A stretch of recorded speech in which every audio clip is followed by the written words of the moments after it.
It's no surprise that the news cycle is currently dominated by Charlie Kirk's assassination.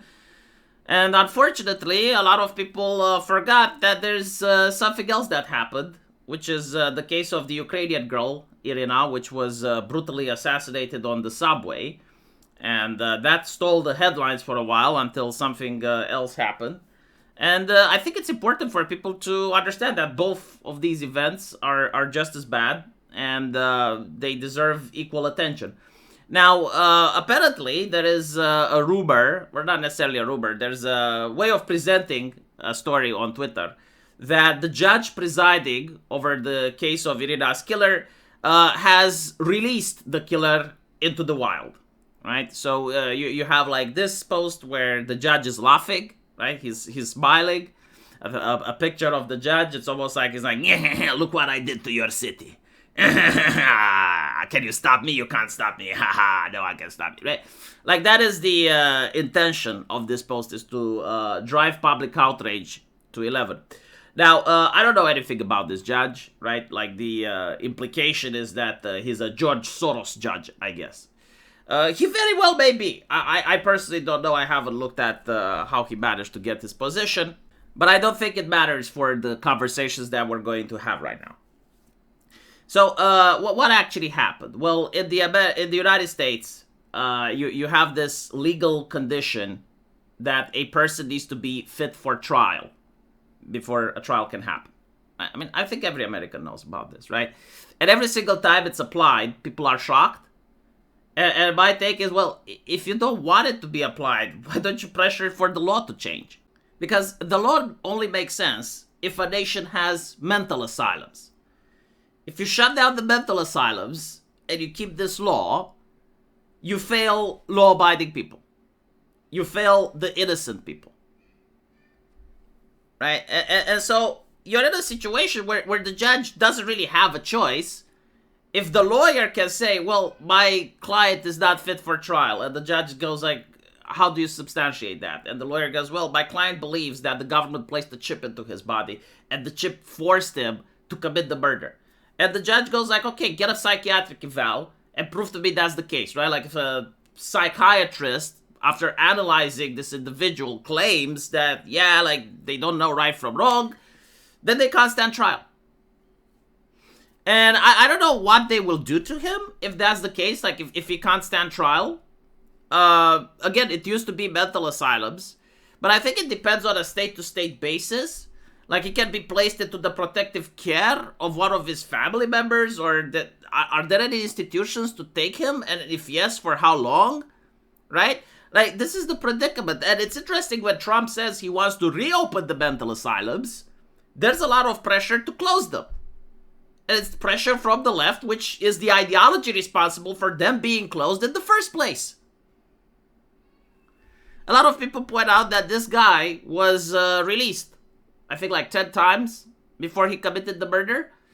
I'm also interested to see if this argument of unable to stand trial was used in the past. Or if the government simply didn't bother prosecuting him because they thought the same thing.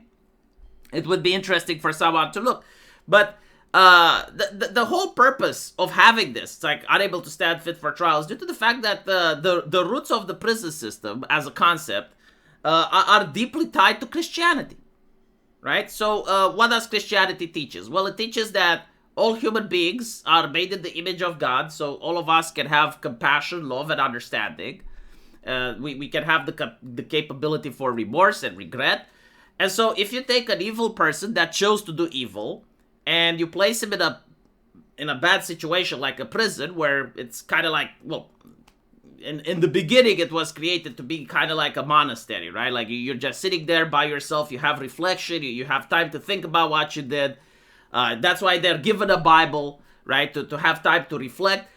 And after the period of reflection and the penance, you can come out as a reformed individual, reintegrated into society, because society has given you redemption, right? Like it's a Christian society which gives you a second chance. Obviously not for every crime, right? Like obviously there are crimes for which there is no reintegration, like crimes that end up with the death penalty or crimes that end up with 100 years in prison.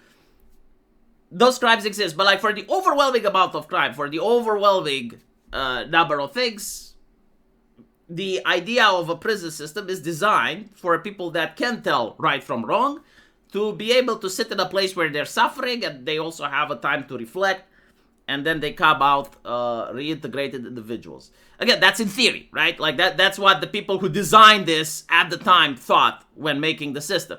Because before that, you didn't have the system. You had public flogging, public whipping, beheadings, chopping off people's noses and ears. Very, very rarely did you have the concept of sending people to a dungeon. In fact, most of the time, they would probably send you to a mine where they would work you to death, right? So, like, for most of the human history, prisons didn't exist. But once the prison system was created, the question is like, okay, but what do you do with the person that can't tell right from wrong? Like, what are they going to reflect on, right? What is their penance if they simply lack the ability to understand? And the answer was, okay, well, for those people who have mental asylums, but then the mental asylums were shut down. And so what this judge is doing, he is not breaking the law, right? Like, he may be an activist judge, I don't know. But in this situation, if he has a request for the criminal to undergo a psychiatric evaluation because the lawyer claims they're not fit to stand trial, the judge has to oblige. Because that's the law. And so the solution is to either get rid of the law or to reopen the mental asylums. And also, take into account that when the system was created, they didn't have a fentanyl epidemic. That's one of the reasons drugs are banned. And I see a lot of libertarians go like, well, hold on a little bit. If a person wants to put the substance in their body, why should the government not allow them? Like, well, yeah, there are some substances that are harmful, but should still be legal, like alcohol, for instance, right? Marijuana is being legalized in the United States right now. Like, those ones are fine, but then you have other substances, like fentanyl, which actually destroys your synapses, your neuron connections. It messes up with your hormone levels and turns you into a person unfit to stand trial, so that when the individual does commit the crime, society is left with a puzzling question. Now, it's one thing if it's one person, it's another thing if it's 10, it's another if it's 100, and then when you have thousands, tens of thousands, or hundreds of thousands, well, it becomes a societal issue. And so all these things are tied together, like the homelessness epidemic, which the left tries to say, well, it's a victim of socioeconomic factors, which in some cases it may very well be, but in other cases, and probably the majority of cases, it's not. Right? And when you have the government trying to take care of the problem by pressing against Venezuela or by pressing against Mexico with the cartels or trying to enforce their borders, the left freaks out. When you have individuals that go to the mental asylum in order for them to be unable to hurt law-abiding citizens, the left freaks out. And so, like, the left doesn't come with any solutions. Their only solutions is to pay more taxes to the government that already passed the legislation in order to create the favorite spot for criminals, where they get addicted to drugs, they end up being homeless, they commit crimes on the streets, and then they're unfit to stand trial. And the left says, well, we need to put more money into that. It's like, I'm sorry, that's not the solution. The solution is to return to things that worked or to change the system. Let me know what you guys think, though. And as usual, I will see you in the comment section. Take care.